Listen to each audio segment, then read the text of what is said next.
Hello and welcome to the Emily Rassam Show. Today I am joined by Yvonne Conti O'Brien of the Red Rooster Cookie Jar, and she is going to tell us about her amazing journey from teacher to bakery owner and how this happened. It's a great story. Stick with us. I hope you enjoy. Yvonne, tell us a little bit Hey. about yourself. Well, let's see. First of all, I have been married for 36 years. I have two amazing sons and wonderful daughters-in-law and two grandsons, and they are my world. I love them to pieces. And so let's start a little bit back Mhm. in your journey about Sure. how did you become a teacher, or tell us a little bit about how that journey happened and then like the progression of your family when you had your children. Can you tell us a little bit about that? Absolutely. Have you ever heard of people saying that being a teacher is a calling? Yes. And I fell into it. I didn't seek it out. I feel like it sought me. So when I went to college in Rhode Island, because I'm originally from Connecticut, and I went to school for journalism. I wanted to be on TV. I wanted to be one of those broadcast journalists. And I went through all of my schooling, and in the midst of it, I met my husband, which was very serendipitous because we had met when I was 8 years old. Who thinks about that? He was at my cousin's house for our parties. Then we went to middle school together, and I knew his best friend, but I didn't know him. Then when I was 17, I met his sister and hung out with his sister, met my future mother-in-law, met the dog. She never mentioned she had a brother. And then 3 years later, we wound up working in the same restaurant. Well, we were in college, and he remembered my name because it's an unusual name. So he remembered it from middle school because we went to separate high schools. He went to a Catholic school and I went to public school, and we've been together ever since. So it's that part is I just feel like that's happened a lot in my life, and it happens for so many different reasons. I always say that we make plans and God laughs because he's got a plan for us, even though it's not the same plans that we have for us. So I didn't I was going to go to graduate school, and I put all of my stuff together, my application, my recommendations, everything in the envelope, and I never went to mail it. I had my audition tape, everything. I never mailed it. I was engaged at the time, and something told me not to do that. So I went back home and we got married, and I I was a little lost. I wasn't sure exactly what I wanted to do. And I started substitute teaching in our town. And I was like, I kind of like this. And I already had a degree, not only in journalism, but I also had a degree in Spanish because I'm half Mexican and I love languages. So I was taking French besides my Spanish when I was in college. And then I I just applied for this job at a Catholic school. I was hired on a Saturday. I started on a Monday. I Wow. never saw a lesson plan before. I had no idea it was to be a Spanish teacher, a middle school Spanish teacher, and I really had no idea what I was doing. I was 25 years old. I had a baby, and I came home the first day and I said to my husband, I can't do this. This is too much responsibility. I'm responsible for their education, for their future. I can't do this. And my husband said, Yvonne, you're someone's mother. You can do this. That's so And cute. right. So I went in with gusto after that. I mean, 150%. And I, it was amazing. And, working in a Catholic school, the pay's not really there, and we needed more money because I had another baby now. Our, 2 boys were 18 months apart, so I applied to the school that I went to, the middle school that he and I both went to, and that's where I spent the rest of my career for 25 years as a Spanish teacher. And it was an amazing journey of lots of ups and downs. Lots of ups and downs. I remember in the beginning, oh my gosh, when the boys were young, and I remember going into our basement to ride an exercise bike while I was reading my work for school because I went back to get my teaching certification. Well, my husband was upstairs with our boys that were 2 and 6 months old. And, I mean, I still don't remember how I went to school, worked full time, and had a 2-year-old and a 6-month-old. I think those years are kind of a blur. They really are. My husband and I will, like, bring up bits and pieces, and we can kind of put it together when we both bring our memories into it, Right. because they're in their 30s now, so you can survive. So anybody who's a young parent who's working and it feels overwhelmed right now, you'll make it. You'll get through it. I promise. Right. Because it's so hard and it's so overwhelming to be in that situation, especially if you're going back to school, or just working, or that you're being pulled in so many different directions. And it really, really is overwhelming and trying, and you feel like you're not going to get through it. But God really does not give you more than you can handle. Yes. Right? And sometimes you just have to realize that there's more in you than you think you have, and push through it and push forward, and always make sure that you're bringing out the best in yourself, because I I never would have thought in a million years that I could have done something like that. And yeah, I got through it, and I was there for my kids, and I was there for my students, and did I give up a lot? Absolutely. But was it worth it? Without a doubt. Right. So, yeah.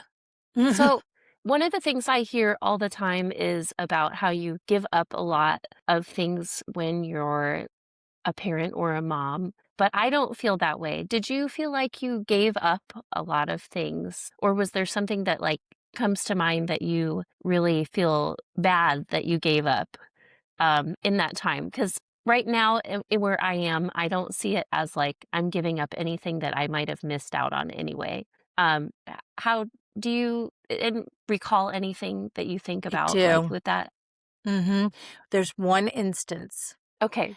and I play it back in my head, and I actually asked my son about it, my oldest, and he didn't remember, which like, lifted a weight off my shoulders that I had carried for so many years. So he was 4, and at his preschool, they were throwing him a birthday party, and his preschool was around the corner from my middle school, and so it ended at 3:30, and that's when our that's when I would pick them up, was right afterwards, and I was there, less than 5 minutes. And they were throwing him a birthday party, but I stayed after school to help my students, and I missed his birthday party at preschool, and I felt horrible for it, and I felt guilty for years and years and years that I wasn't there for that. But then we threw him a birthday party, and, it kind of balanced out, but I always felt like, "Oh my gosh, I chose my students over my son." And I feel so much better knowing that he doesn't remember any of it. He doesn't remember the birthday party, he remembers the preschool, but he does not remember that part. So, I did feel like there was a weight lifted off my shoulders, but I carried that around for a long time, and I didn't my mother and my grandmother were there to take care of the boys when I was at work, so it was okay. I felt like, all right, well, he has a piece of me or they have a piece of me and it'll be okay. Because the only day that they went somewhere else was a Friday Right. because both my mother and my grandmother still worked on Fridays. So they went to either daycare that day or preschool. But actually, there was one one other time. My youngest one. Oh my gosh, I don't know why I don't feel as guilty with this one. Maybe because I went back, but I tell him this story and he's like, "Thanks, Mom." So my oldest would go to preschool, or no, this was before when they were in daycare, and he would go on Tuesdays and Fridays because he was a little older. I wanted him to have more socialization, and then my youngest would only go on Fridays. Well, that particular week, if I'm not mistaken, it was election day, so we had off on Tuesday. So when I brought them on Friday, I was still thinking it was Tuesday. So I went to go pick him up and I left with only one child. No. Yeah, I left preschool and we were 2 towns away because they were on my way home. So I got all the way home with one child and I went, "Oh my God." There was a few other things that came out of my mouth at that time. I had to turn around and could speed back as fast as I could, and I got there, and they're like, "We were wondering when you were gonna come back for the other one," because they were in 2 different age groups, Right. so one was in one room and one was in the other. I can't believe I left with only one child. It's so much harder to do that today because the teacher will be calling your phone within 30 Yes, seconds yes, this was of the before cell bell. phones, Yeah. right, yeah, mhm, yeah. I mean, I I probably would have only gotten into the car right. if I had a cell phone back then, but yeah, no cell phones, yeah. Ah, that's funny and also it heartwarming because now, like, everything turned out okay. Yes. And then so you went from teaching Mhm. and then you told me you retired. How Yes. did you get into the bakery business? It's How such did a this weird happen? jump. It's such a weird jump. So, and we lived in Connecticut. I I was 49 and my I have a lot of health issues, and back then I had a walker for other reasons. I'm back in it now because of this accident, but I had a walker. And so when I was teaching in the later years, I would only sit to teach. But believe me, I could handle all my business from one chair. If I got up, the students got scared. So 'cause they're like, she's moving. Don't, be very still. So anyway, my new principal was mean. She was a very mean lady. She was not very accommodating. And I would come home and I would be in tears all the time because she was just so mean to me. So we had come to visit here in Florida as my mom lives here. And we had come to visit, and the lady whose place that we stayed in offered it to us. And I kind of laughed it off, but then my husband was like, his wheels were turning because he's a finance guy. And that was in April of 2016. And then he said, I think it was maybe a month later, he goes, "I think we could do this." And I didn't know that my mom's husband at the time said that he wasn't doing well. He wasn't sure how much time he had left. He wanted to make sure that my mom was okay. So if we could come sooner than planned. And so my husband said, "All right, let's do this." So I put in my paperwork for retirement, and we put our house on the market, and we were here almost exactly a year to the day from when we first stayed in this house, and that's where I live right now. And so about 6 months in, I was bored because I did all these projects and I didn't want to work for somebody else. I mean, my whole career, really, as a teacher, you work for yourself. You're not, you are answering to your principal, but it's your classroom, it's your domain, it's you run things the way you want to run them. And so I'm like, oh, do I want to go back full time? Do I want to do something part time? I was just so torn. I didn't know what I wanted to do, but I knew that I didn't want to get up when it was dark out. I knew that I didn't want to do that anymore. And I really didn't want to be on somebody else's schedule because teaching is down to the minute. Everything during your day is down to an unusual time minute. So I'm like, I don't want to do that. So then it was November of 2017. Excuse me. And we bought our place turnkey. So I was moving things around in the kitchen, trying to figure out where I wanted things to be. And my husband is the one that cooks. I mean, our children didn't even know that I could cook until they were in their mid-20s because my husband did all the cooking. Because when we met, we worked in a restaurant. He was a cook, I was waitress.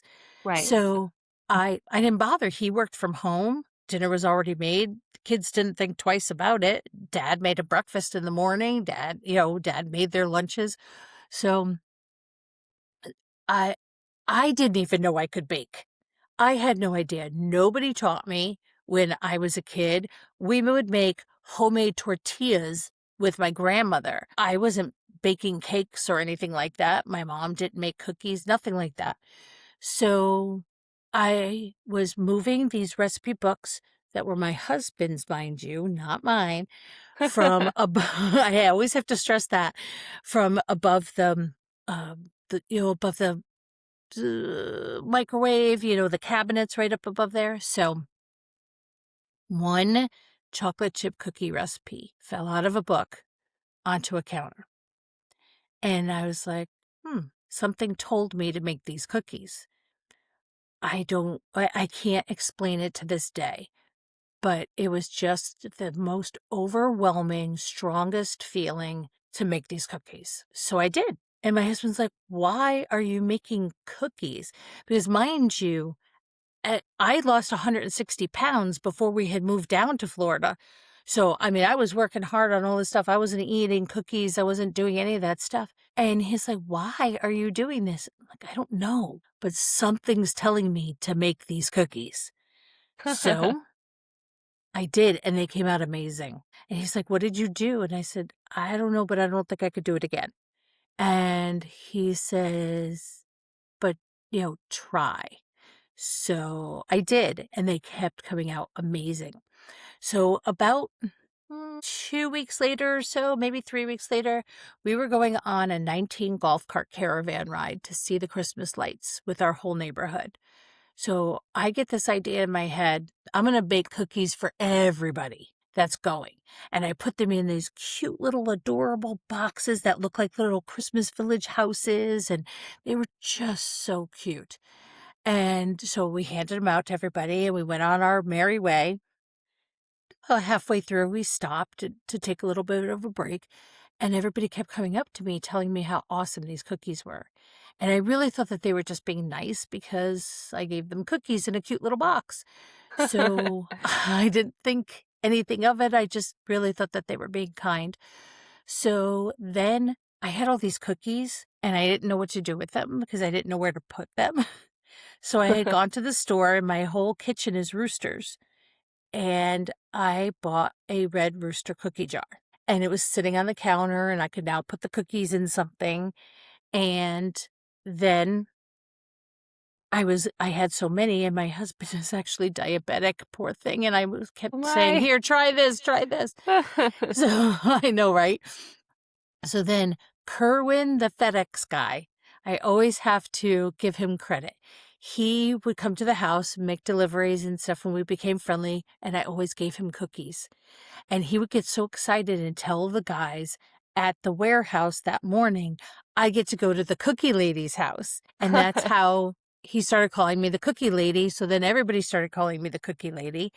And even when he wasn't making a delivery to our house, we have these high walls around our villa, so I could see his truck when it was going by. So when he would go through the neighborhood, I would go wait out at the corner because I'm on the corner, and I'd go outside and I would yell, Kerwin, and you'd hear him go, "Er, er," and back up the truck to get cookies.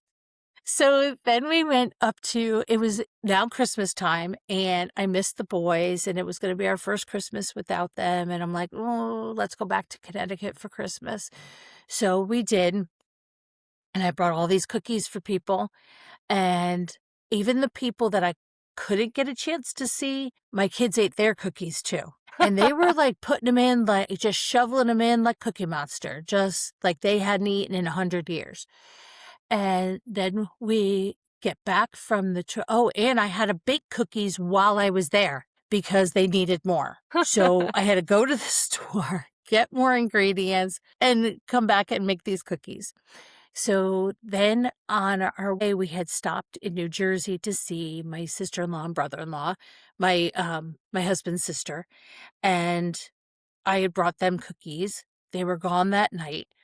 I get up in the morning. Now, we were there less than 24 hours. My brother-in-law went to the store, bought ingredients, and wanted me to make cookies before I left.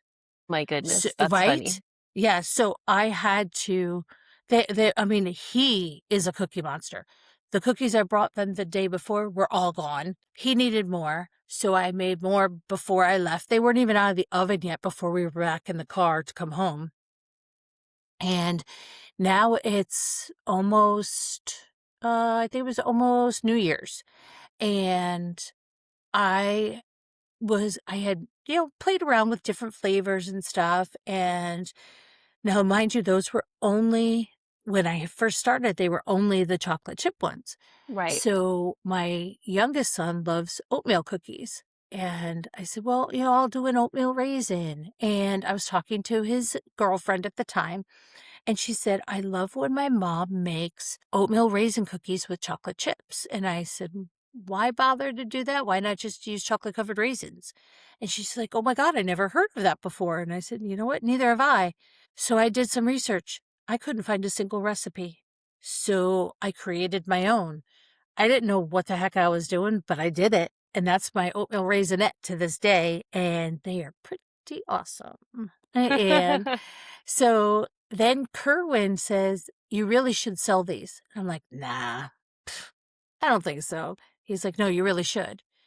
And I was like, my wheels start turning and they're spinning, they're spinning. So I talked to my youngest son, and that's my son, Alec. And at the time, he was in marketing. And he's like, oh, no, Mom, you got to do this. You got to do this. And I'm like, I don't even know where to start. I have no idea what's going on. It's early January now. And he says, find a farmer's market or some kind of an event in town and join that event. I'll make your logo. I'll do all your marketing stuff. And we got to come up with a name. So then I found the farmers markets here in the villages. And so I applied for them. And now I'm like, well, I need a name. So we spent 2 weeks trying to figure out a name. Nothing was capturing my heart. Any name that anybody came up with, because the whole family was now trying to figure out a name. Any name that they came up with, it was either taken or I just didn't feel it here in my heart. Nope, nope, nope. So I'm sitting right where I'm sitting right now, and it's about 8 o'clock at night. I get up from the table and I turn around, and right on the counter is my Red Rooster Cookie Jar. And I said, that's the name I want. So that's how it all started, and it's still on my counter right now There in you the same go. spot. So that's how it started, and then my son created my logo and all of my marketing materials. And so now I'm like, well, I need another flavor. What am I going to do? And I was in the grocery store. I was in the old Winn-Dixie that's now Aldi, and I'm talking to my youngest son on the phone. And he called while I was in the store. And I don't even remember why I was at the store. I just know that I felt a tap on my shoulder. So I turn around, and there's no one behind me. And I'm talking to him about needing another flavor of cookie.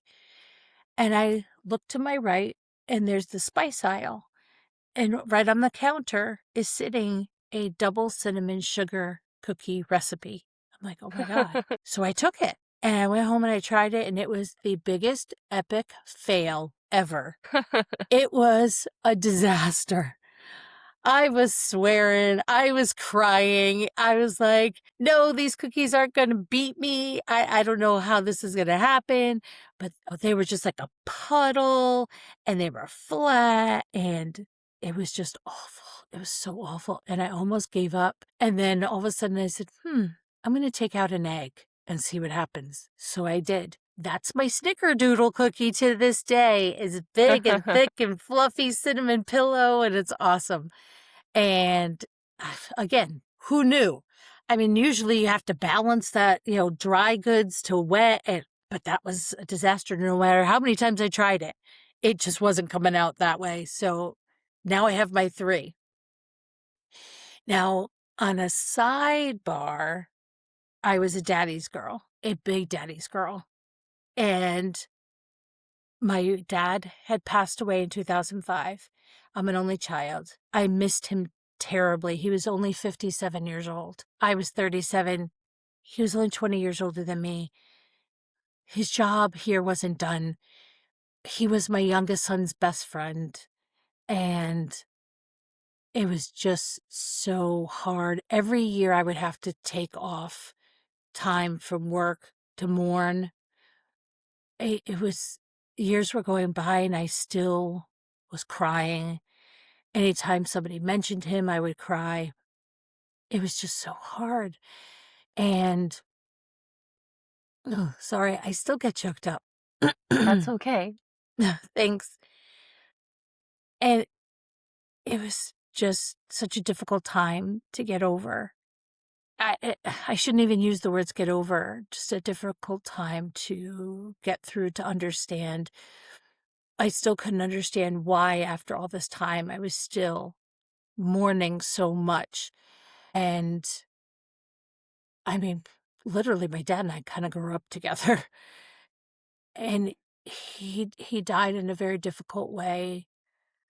And I sat with him for the last month of his life and just holding his hand. And the last words he said were, "I love you." He and my mom were in the middle of getting divorced when he passed away, so it was just me. And I would sit with him every day and just hold his hand and help him to get through it. So he passed away on February 9th, 2005. It's now getting towards the end of January in 2018, and we order all of my marketing materials and we get everything in order, and I'm going to start the market, and all of my marketing materials arrived February 8th, and I officially opened on February 9th in 2018, the day that my dad had passed away. And to this day, I firmly believe that it was a shove from above, that my dad pushed that one cookie recipe out of the book and onto the counter, that he was pushing me. He was the one that tapped me on the shoulder, that he was the one that wanted me to do this so that I wouldn't be sad anymore, that I would be happy on that day, because he knew I had started my whole life over again. Here I had lost all this weight. I was getting my health in order, and I had, retired from teaching, and we moved across country, and he didn't want me to be sad anymore. He wanted me to be happy. And so I did that for 5 years, 5.5 years out of my home. And I don't, I don't have, I hate to say the word, yes. Anything. Sorry. That's okay. Whenever I go in on something, it's 150%. Like I'm going all in. Right. And I'm going to give everything I possibly can. And that's what I've done with my cookies, with my baking. And now I get to a point where I either have to shut down because I can't do any more out of my home, Right. or I moved to the next step, which is a brick and mortar. So again, I got to go all in. I got to see how far I can take it. And that's what I did. And that was, let's see, November 9th of 2023, we opened our doors and we had a customer right away. And I hadn't even announced it yet that we were officially open. The inspector had just left. I had just gotten my, my paperwork that I could post it on the wall, and a customer walked in, and it was very exciting. And we were busy for the next 2 hours until we closed. That's great. Yes, yes. That's so So exciting. that's my Um, story. it's such a beautiful story, and it goes Thank to you. show that when you get a gut feeling about something, you should usually go for it. Yes. Um, Mhm. do you You feel that can't way? ignore the signs. Right. And you never know when they're going to come your way, Never. and when Uh, you're supposed to no. do something new. Right. And And you're never too old. right. Mhm. Thank you for adding that, because Yes. even people my age feel too old, and I'm in my Right. 30s Right. to make a change or try something new. Right. And really, I mean, you're not even halfway through things by the time you're in your 30s for Right. most people. Yes. And also, do you feel like your father passing away so young was a motivator for you age-wise, like that you never know when your Sure. time is Right. over and Right. you just need to go for things? Right. Um, the hardest part was when I turned 57. I'm 59 now. And when I turned 57, I was like, oh my gosh, I thought my dad was young, but he was so young because Right. here I am, his age, and there's so much left to do. And it really hit very, very hard that year. And now to know that I outlived my dad actually is it's kind of a difficult thing to understand. And I'm always there for my kids so that they know. I talk to them almost every day. And they're 2 boys, and you wouldn't think that they would call all the time, but my oldest one, who I never in a million years would think would have thought as soon as he was away from me, that's it, I wasn't gonna see him again. And he's Right. the one that calls all the time. He's the one that visits the most, and he's the one that wants us around the most, which is shocking and lovely all in the same breath.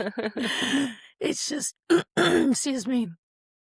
It's just it's a wonderful thing. And now we have 2 grandsons, and sorry, I just love them to pieces, and I can't wait to share this part of my life with them and to show them how to do it. And I remember at one point that years ago, my youngest said, Mom, if something does happen to you, we need to have your recipes. They're not written down. They roll in my head and they're still memorized. I have over 150 recipes now and they're memorized. So this is my original book. There's not even directions in it. It's just recipes, notes all written down in here. And I've never even typed it up. It's just that's the original.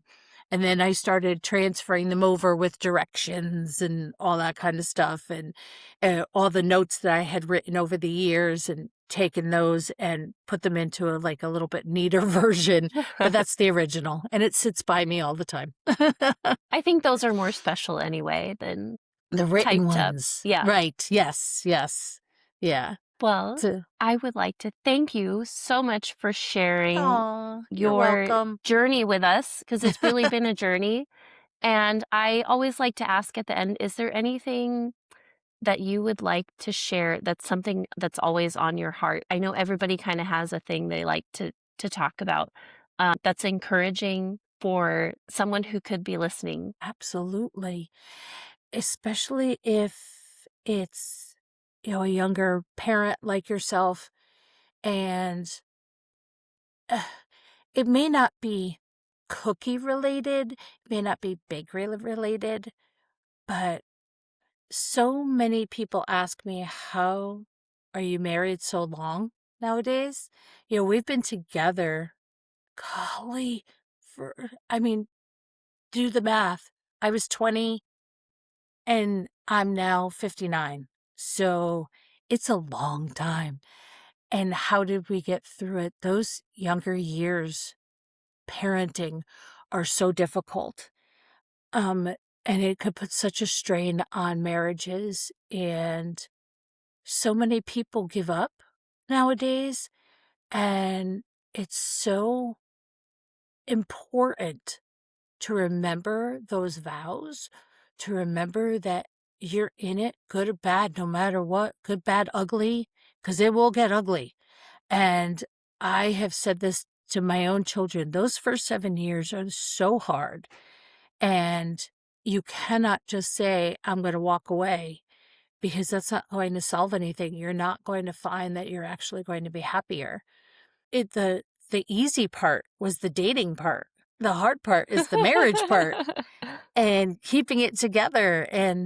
But once you get through the parenting, the hands-on parenting all the time, because you're never not a parent, once you get them through school and they graduate, you remember why you were together to begin with.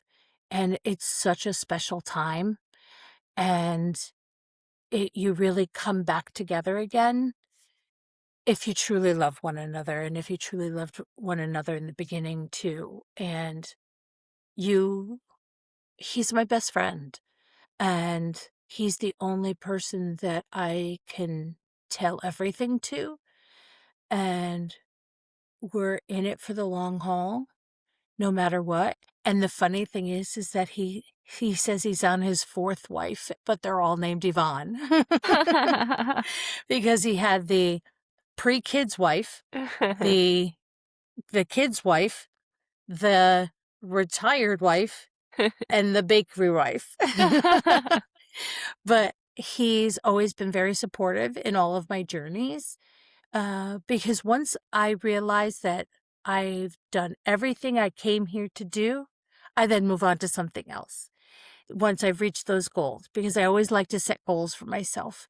And I don't like to give up until those goals have been reached. And I am always pushing myself to be more, to do everything that I possibly can. But from this accident, God was telling me to take a break. And because I wasn't taking a break myself, He forced me to take a break.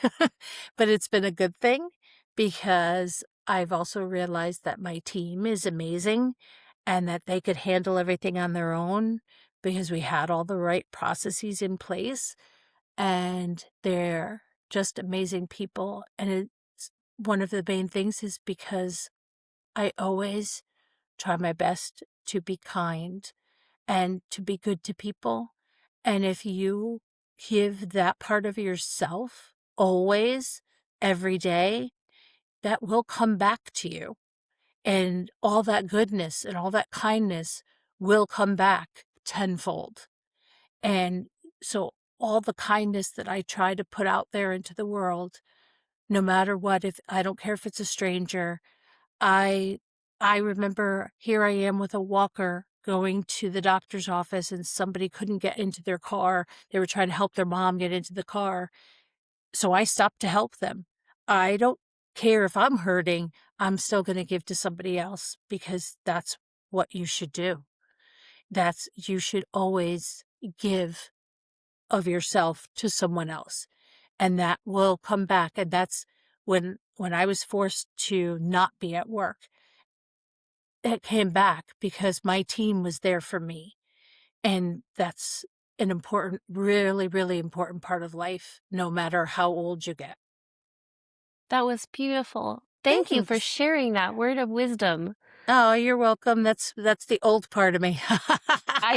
I love that. We need those. We need those. And then you have a recording now, so you can pass it along. No, thank you. I Um, appreciate that. I would like to thank you, Yvonne, of the Red You're Rooster welcome. Cookie Jar, for Yes. joining us today. If you're in the Villages area, Lady Lake specifically, I think you're the only bakery in the area. We are. Yes. Yes. And they won't disappoint you. They have a special cookie every week, is it? Yes. Cookie of the week every week. Yes. Mhm. And she announces it on the radio on Fridays, I think you I said. do. Yes. Yes. So you have to be in the know or check the calendar, Right. because I did check the calendar. But thank you so much for joining You're us welcome. today.